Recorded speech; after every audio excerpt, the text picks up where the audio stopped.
आपण पाहत आहात आर.के. न्यूज. बातमी तुमची, आवाज आमचा. वंचितच्या कार्यकर्त्यांनी रोखला संकल्प. विकसित भारतरथ. शिरोळ तालुक्यात सर्वत्र होणार विरोध.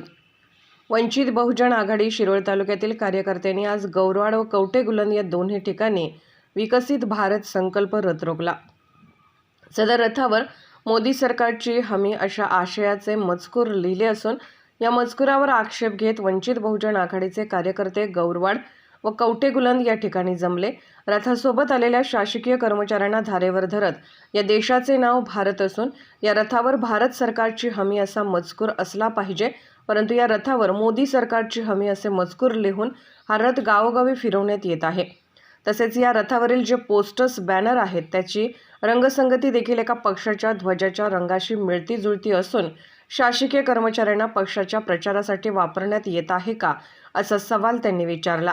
तसेच आज ख्रिसमसची शासकीय सुट्टी असताना देखील आज तुम्ही कोणाच्या कामासाठी बाहेर पडले आहात, असा सवाल देखील शासकीय कर्मचाऱ्यांना विचारण्यात आला.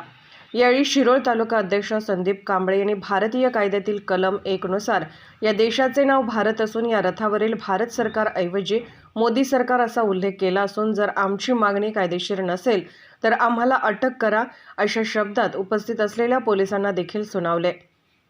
त्यावेळी महिलांना पुढे करून रथासोबत आलेल्या अधिकाऱ्यांनी व पोलिसांनी औपचारिकरित्या रथाचे पूजन करत फोटो काढून रथ माघारी पाठवला.